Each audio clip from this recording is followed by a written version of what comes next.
Econotalks, ver, ouvir, ver, pensar, a economia está no ar, é só olhar. Econotalks, simples de entender, com as regras certas tu vais aprender. Sejam muito bem-vindos ao Econotalks, o podcast onde a economia fala a tua língua. Hoje temos connosco Gonçalo Ribeirinho, analista financeiro e cofundador do Clube Finanças, uma plataforma que se tem tornado referência na área da literacia financeira e dos investimentos pessoais em Portugal.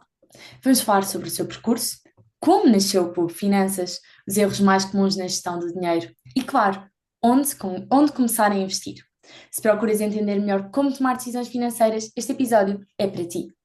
Obrigada, Gonçalo, por teres aceito o nosso convite. Obrigado eu e obrigado a vocês as duas por fazerem este tipo de iniciativas. É sempre importante colocar aqui as camadas mais jovens a puxar por outras camadas mais jovens também a querer investir e a querer falar sobre literacia financeira. Portanto, muitos parabéns a vocês as duas. Obrigada. Então vamos começar pelo início. Como é que te interessaste pela área dos investimentos e finanças? Foi algo que surgiu mais cedo, mais tarde na tua vida? Não me interessei, já nasci interessado. Eu digo isto porque nasci com veias de financeiro, que eu costumo dizer, porque toda a minha vida foi falar sobre finanças e eu passei pelo percurso todo ele que envolvia números, tanto seja economia, seja gestão de empresas, seja a análise financeira, com a minha pós-graduação, toda essa envolvente académica veio também de trás, o que me ajudou também a decidir para que curso é que eu efetivamente ia. Eu digo isto na brincadeira, mas eu acho que desde os meus 12, 13 anos, com aquela veia mais empreendedora e mais para os números, comecei a perceber que era para esse lado que eu ia. Portanto, não foi uma coisa que eu senti necessidade, foi uma coisa orgânica que veio do meu eu intrínseco. Portanto, foi fácil para mim, aos meus 18 anos, decidir o curso e também aos meus 18 anos começar a investir. E quando olhas para o primeiro passo, qual é que foi o momento que te fez perceber que querias levar isto a sério e não como um hobby? O Clube Finanças. Sim. E os investimentos em geral?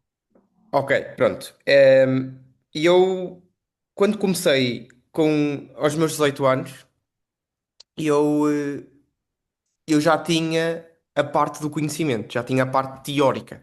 Só não tinha a parte prática porque, efetivamente, ia começar a meter o dinheiro na corretora, ia começar a pensar em investir e crescer o meu património. Na altura ainda não trabalhava.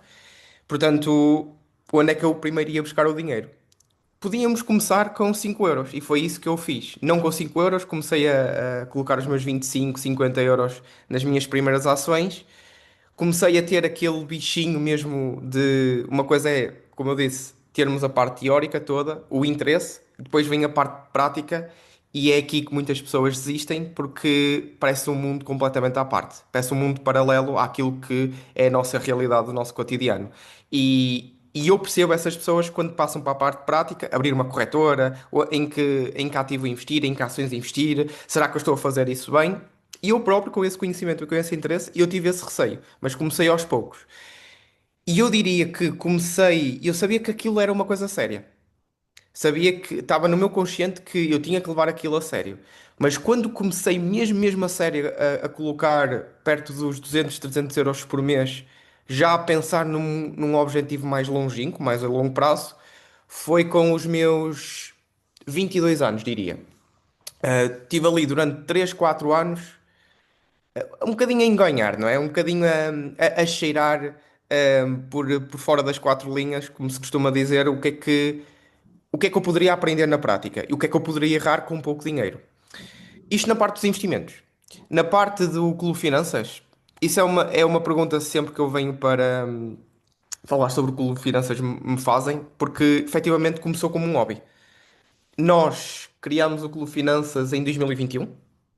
2 de janeiro de 2021, vai fazer 5 anos, agora em 2026, estamos quase lá, e começou na pandemia. A ideia começou na pandemia. Se bem se lembram, nós fomos todos para casa em março. Março, abril, mais coisa, menos coisa. Março, abril de 2020, fomos todos para casa. E eu aí já tinha o interesse e lá está, já investia.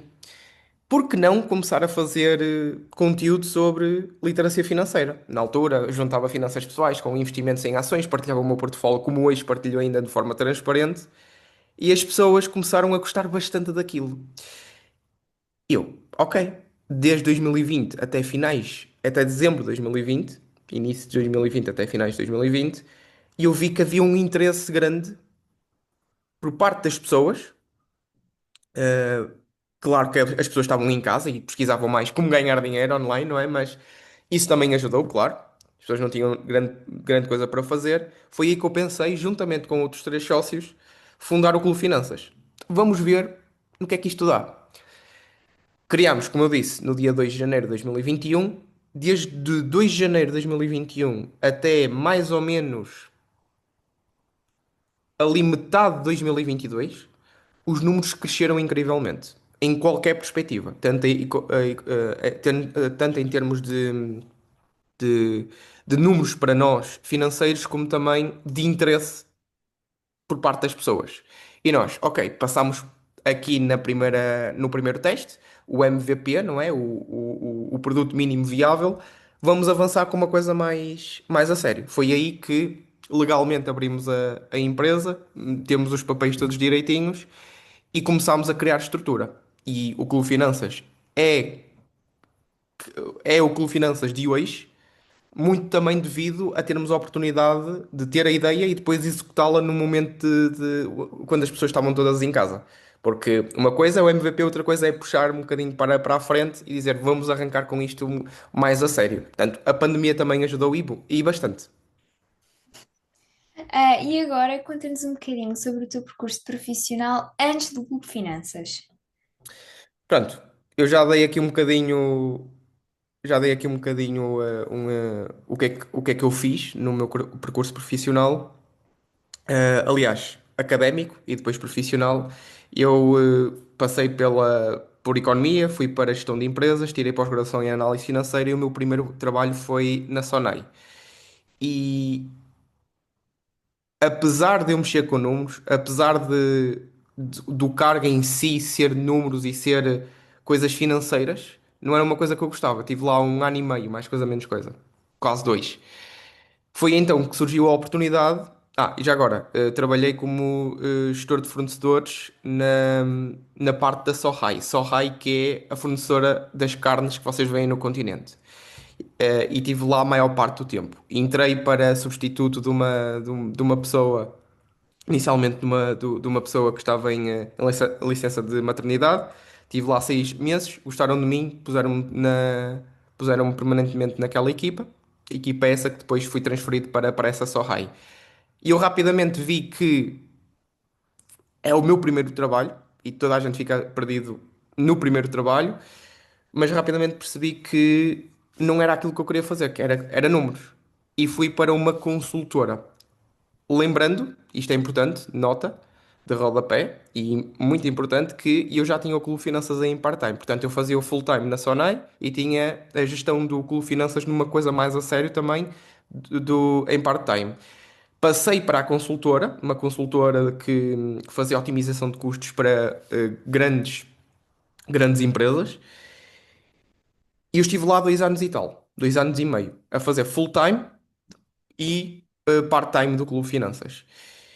Foi difícil porque desde o momento em que eu entrei na Sonai com o part-time do Clube Finanças, apesar do Clube Finanças ser uma coisa a sério, não era, não tinha a estrutura que quando eu passei para essa consultora que fazia otimização de custos a grandes empresas. E quando a estrutura começou a aumentar, quando começámos a crescer, e em termos de pessoas também, nós tínhamos de decidir se, e eu, neste caso, tinha que decidir se continuava assim ou se me despedia daquele trabalho para me dedicar a full-time ao Clube Finanças, porque as coisas já não estavam a dar e era muitas horas por dia a trabalhar. Foi aí que estamos em 2025, no primeiro trimestre de 2024, comuniquei ao meu chefe que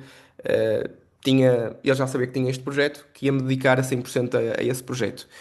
Fiquei em regime de part-time, e ele gostava tanto de mim que fiquei em regime de part-time por um momento, para depois transitar para full-time do Clube Finanças. Foi aí que em 2025, inícios de 2025, transitei a full-time mesmo, para o Clube Finanças sem qualquer outra coisa atrelada. Tem aqui o meu percurso tanto Percurso académico como completo. profissional. Estamos a falar muito no Clube Finanças, mas para quem não conhece, o que é ao certo e qual é que é a sua missão? A missão é super simples, é aumentar os níveis de literacia financeira em Portugal. Tão simples quanto isto. Só que há várias maneiras de fazê-lo. A nossa é através da consciencialização e da educação financeira através do investimento em ações. Essa é a nossa missão. A nossa visão é ser o maior player, o maior educador financeiro no investimento em ações, o maior ecossistema do investimento em ações. Sempre que alguém se lembre em investir em ações, que queira investir em ações ou queira aprimorar os seus conhecimentos ou os seus resultados nos investimentos em ações, têm que pensar no Clube Finanças. E é isso que nós fazemos. E como é que o fazemos? Antes, o Clube Finanças só tinha um serviço, que era uma plataforma educacional que tinha lá as formações gravadas. Hoje em dia temos uma estrutura muito maior. Temos três marcas dentro do Clube Finanças, portanto, o Clube Finanças é a empresa-mãe, e depois temos o Método CLF, a Jornada Financeira e o Reset Financeiro.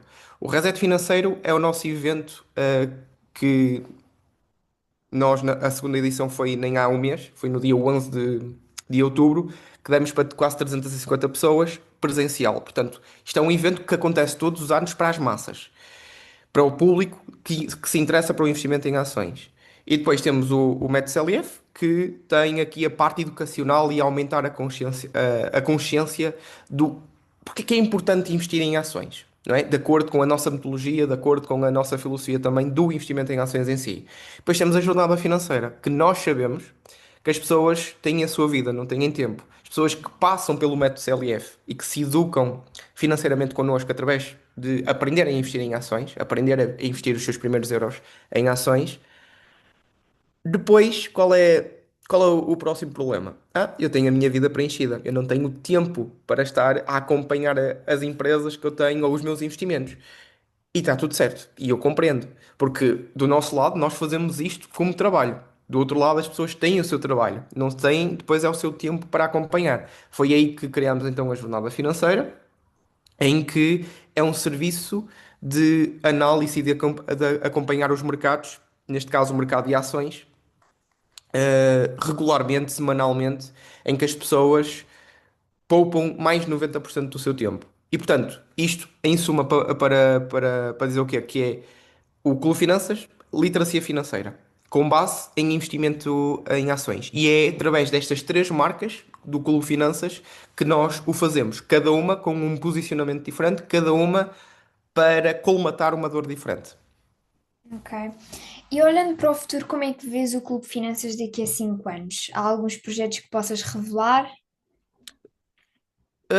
Sim, não tenho nenhum problema com isso, porque sempre fomos transparentes, não só nos nossos investimentos pessoais, como também o que é que queremos fazer aqui no Clube Finanças.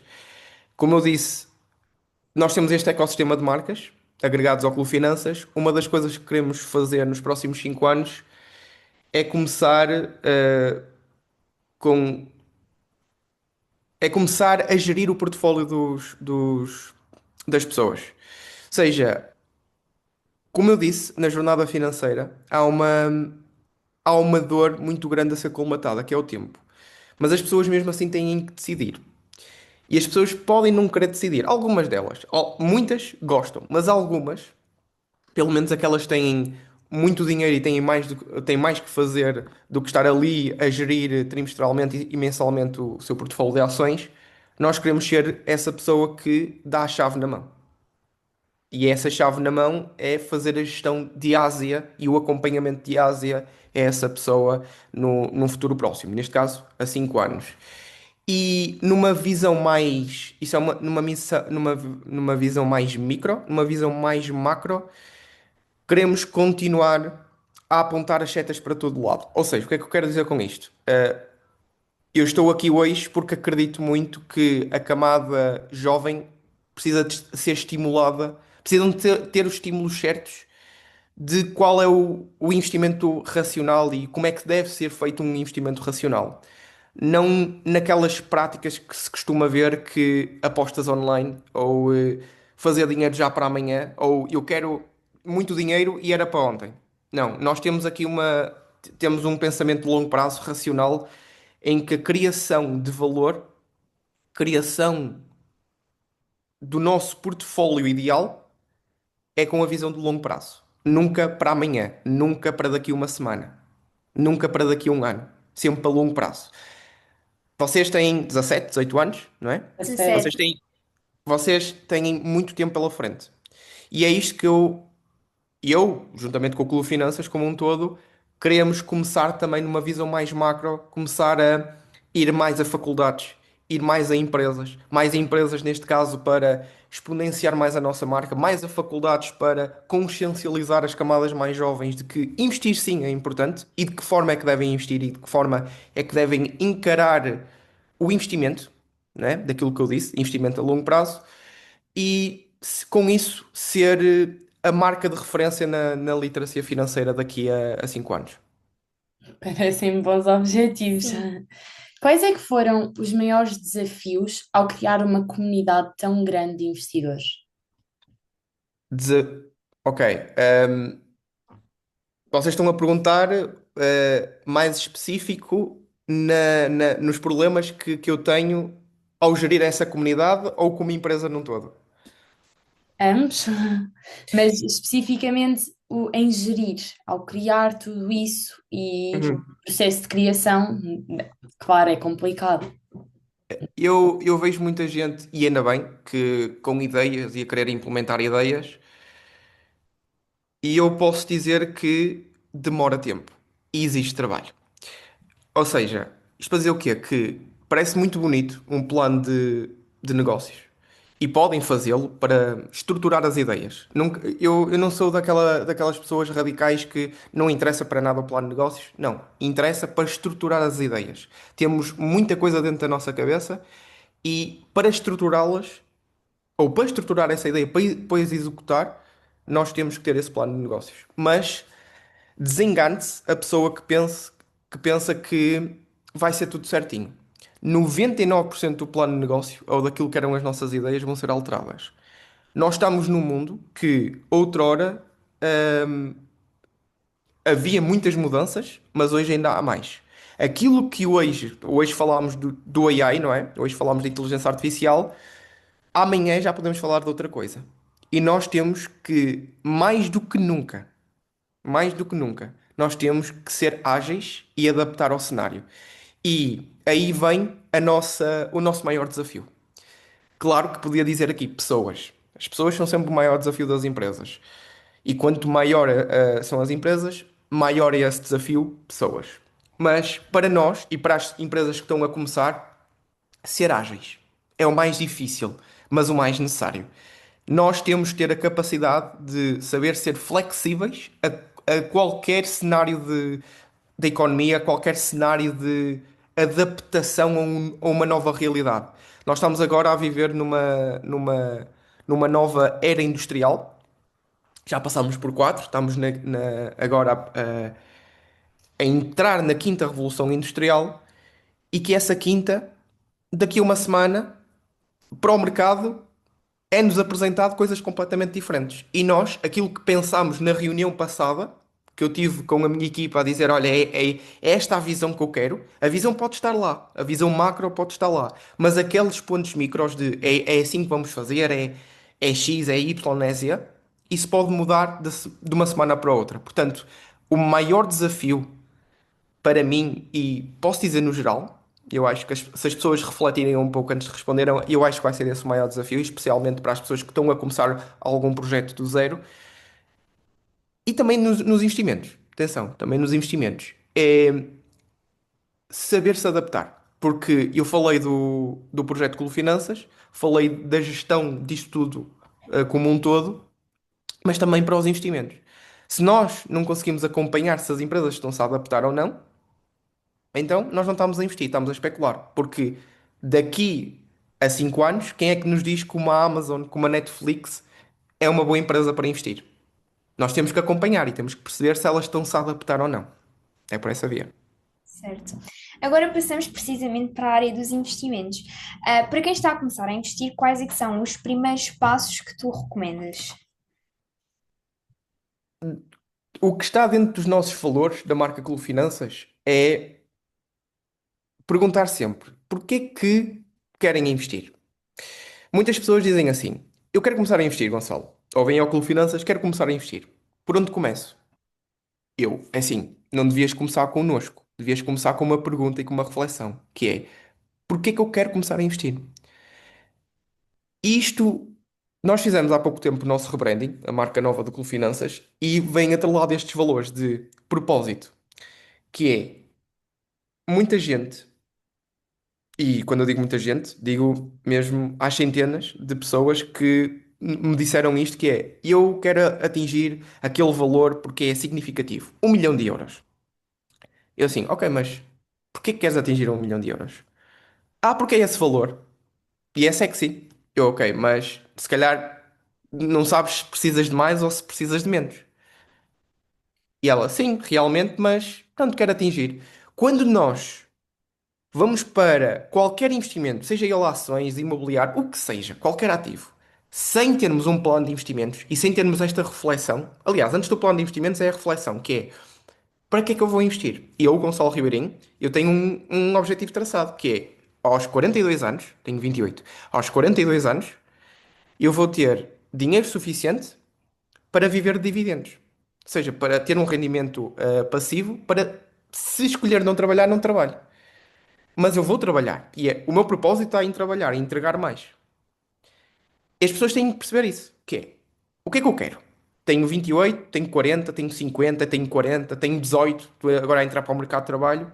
Eu vou para a reforma? Eu estou a apontar para a idade da reforma, 67, para ter algo mais tranquilo na idade da reforma? Pronto, aí já te conseguem ter clareza. Porquê? Porque se têm 20 anos, por exemplo, e querem investir até aos 60, têm 40 anos pela frente. Fantástico. E depois é variável, é perceber,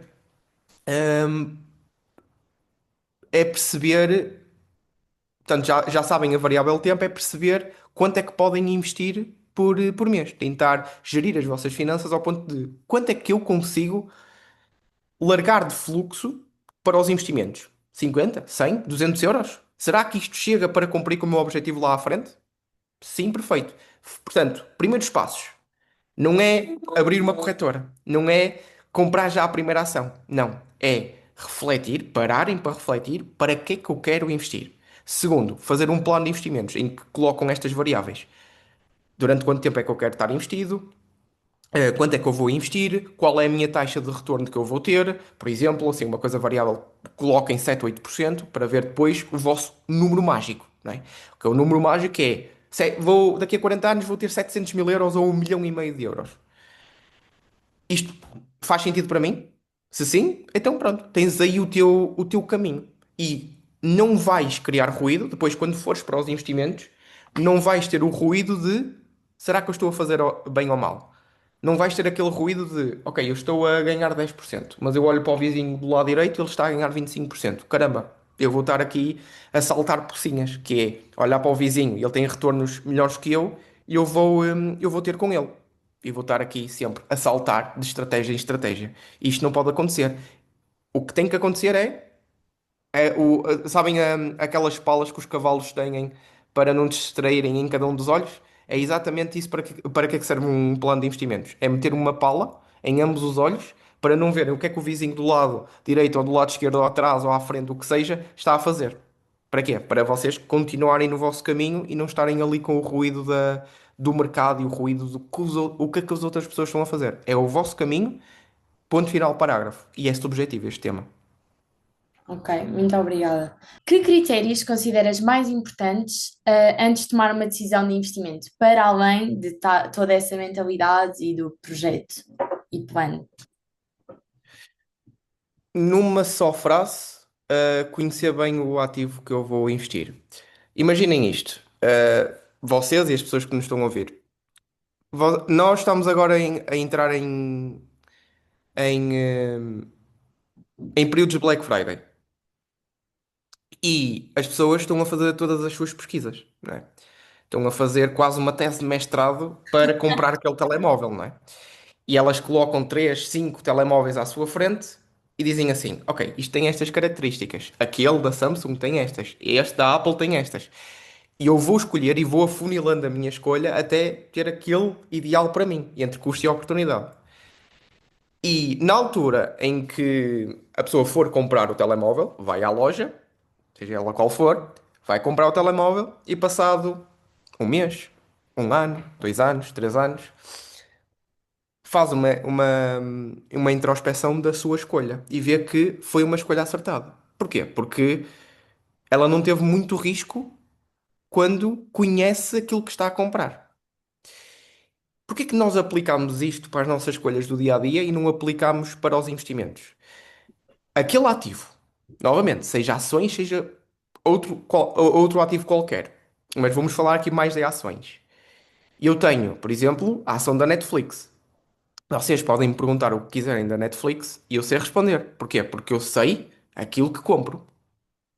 E eu sei que antes de comprar um ativo, eu vou fazer uma análise a fundo do que é que faz a empresa, como é que ela ganha dinheiro, qual é o seu modelo de negócio, qual é a equipa de administração.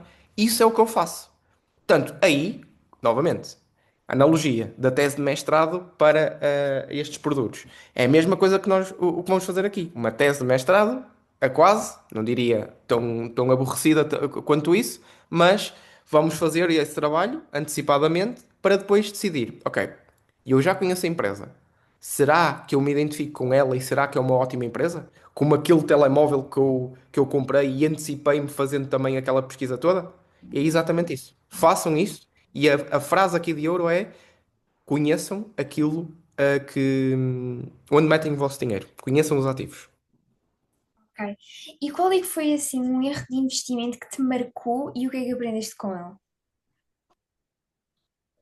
O que é que eu aprendi? Que eu vou estar 100%. Eu estou 100% certo que vou estar errado em alguma das vezes. Isso é o que eu aprendi. Nos investimentos, não vamos estar sempre certos. Um dos erros que eu cometi foi investir, por exemplo, numa empresa chinesa. Ok? Não vou entrar tanto em detalhes porque depois ia envolver coisas técnicas, mas para ser assim básico e dar-vos a base, eu investi numa empresa chinesa sem conhecendo muito o funcionamento dos mercados chineses e perdi muito dinheiro com isso. O que é que eu aprendi? Atenção, e eu fiz a pesquisa da empresa mesmo assim e estava convicto que aquilo era um bom investimento. Mas outras coisas falharam, coisas externas da empresa. E eu aprendi que está tudo bem. Aprendi nessa altura que eu, em alguma parte da minha vida, eu vou estar errado nesta parte dos investimentos. Todas as decisões de investimento que eu faço não vão estar todas certas. Isso vos garanto. Vocês podem ter 40 anos de história ou de histórico de investimentos, 40 anos de experiência nos mercados, estão há 40 anos a investir seguidos, vocês, numa única vez, vão cometer um erro. Muitas mais do que essa única vez, muitas mais. Só para vos dar aqui um exemplo prático, o maior investidor de todos os tempos, o Warren Buffett, e ele próprio diz que a cada 100 decisões, 5 vão colmatar os resultados das outras 95.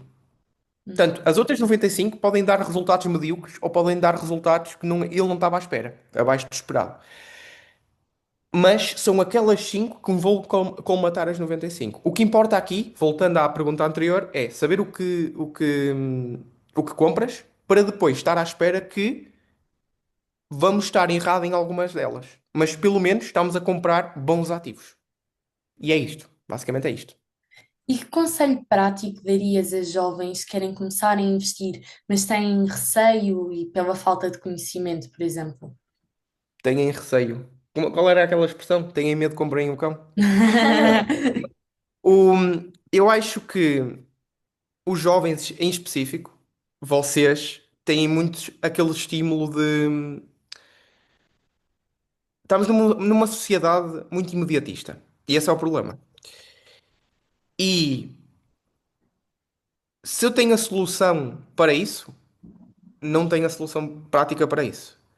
Estou aqui para ajudar as pessoas que têm esse tipo de consciência de que, se forem imediatas, as chances de terem sucesso são muito reduzidas. É perto de 0%.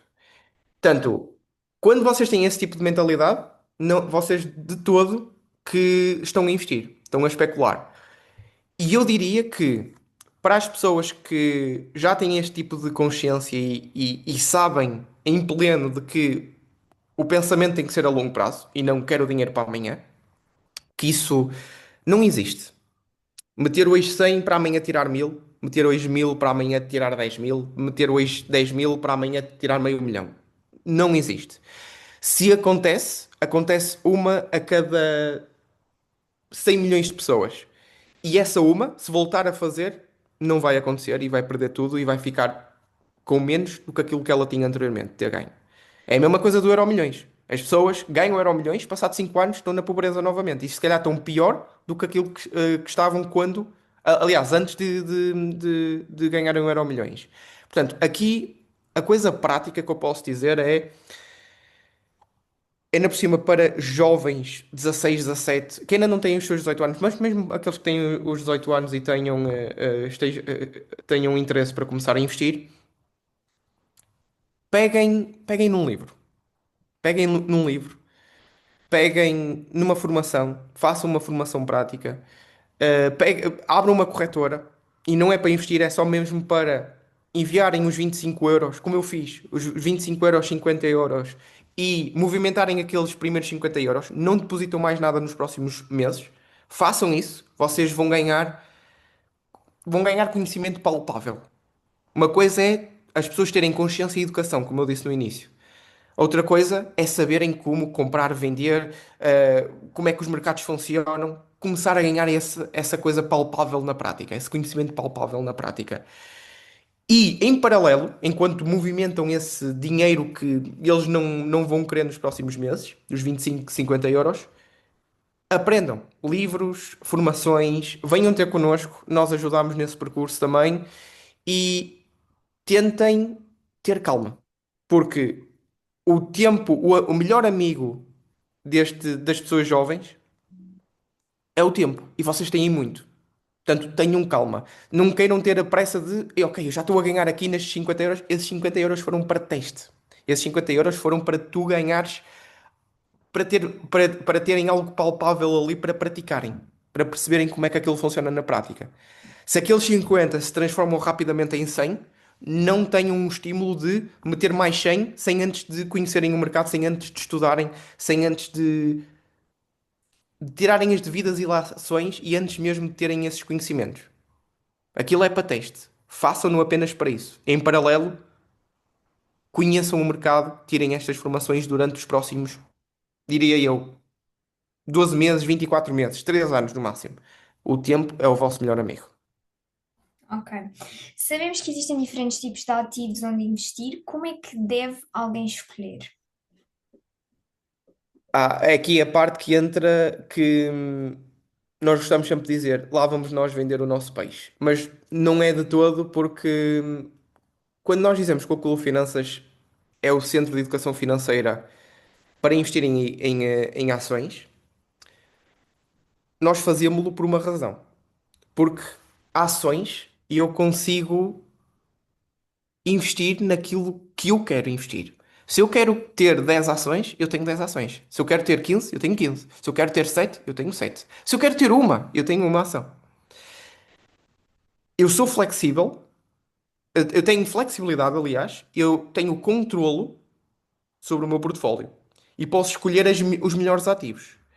O que é que acontece? Reparem, qual é a maior dor, como eu disse já nesta conversa? A maior dor das pessoas é o tempo. Porque é que elas vão inventar em colocar ações, ETFs, obrigações, ouro, imobiliário e vão estar em todas as vertentes e depois nem conseguem monitorizar? Nem conseguem me dizer o que é que realmente têm. É por isso que nós somos muito focados, que é ações, ponto final, parágrafo. E dentro das ações, apesar de ser só um ativo, dentro desse ativo nós temos várias empresas. E essas várias empresas são as melhores empresas do mundo. E dentro dessas melhores empresas no mundo, nós vamos seguir a nossa filosofia, que é visão a longo prazo. E o tempo não só é o nosso melhor amigo quando estamos a criar aqui o nosso plano de investimentos, como também é o melhor amigo em termos de risco. Se vocês estiverem a investir durante um ano, a probabilidade de perderem dinheiro é acima de 50%. Se vocês estiverem a investir, vou saltar aqui para os 2 anos, 5 anos e vou já para os 15 anos. Os 15 anos, a probabilidade de perderem dinheiro é apenas 2%. Em 20 anos, a probabilidade de perderem dinheiro é de 0%. Isto para um histórico de 150 anos de mercados. E claro, retornos passados não garantem retornos futuros. Mas 150 anos é muitos anos para ter como histórico e para quase nos garantir que o tempo é o nosso melhor aliado nesse aspecto. Portanto, eu diria que a minha resposta vai muito por aí. Ok, obrigada. Mudando agora um bocadinho de tema, nós vivemos num tempo em que há imensa informação sobre finanças pessoais, sobre ações online. Como é que vês o papel das redes sociais na literacia financeira e como é que gerem essa responsabilidade no Clube de Finanças? É como tudo na vida. Temos um lado bom e um lado mau das coisas. Há quem olhe para as redes sociais e de uma forma genérica, não ainda, já vou à minha resposta. Eh, as redes sociais é uma uma dopamina extrema para os jovens, para as pessoas, para a sociedade, e é por isso que estamos a tornar a nossa mente mais imediatista. Concordo. No entanto, também são as próprias redes sociais que fazem as empresas crescer. Ao crescerem, fazem essas mesmas empresas empregar mais colaboradores, com mais colaboradores, melhor plano de vida para elas. E isso, pronto, lá está. Como tudo, tem um lado positivo e um lado negativo. Para a literacia financeira, exatamente igual. Com estas não barreiras à entrada, qualquer pessoa pode criar uma conta de Instagram, pode criar uma suposta empresa de literacia financeira, de educação financeira, um projeto de educação financeira, abrir as contas nas redes sociais e começar a divulgar. Qual é o mal disso? O mal disso é que existe muita pessoa que vem para ganhar algum dinheiro a curto prazo e existe muita pessoa que vem falar de coisas que não sabem. Isso vem criar ruído. No entanto, eu vejo também as coisas pelo lado positivo. Mais pelo lado positivo. Que pelo menos venham criar aquilo que a Portugal precisa. Consciência de que isto é importante. Tudo bem que há pessoas aí a falar, muitas delas da mesma coisa, já repetido, mas pelo menos são muitas pessoas a falar de um tema importante. E para nós vemos isso não como concorrentes, mas sim como uma ajuda para depois passarem para algo como o Clube Finanças.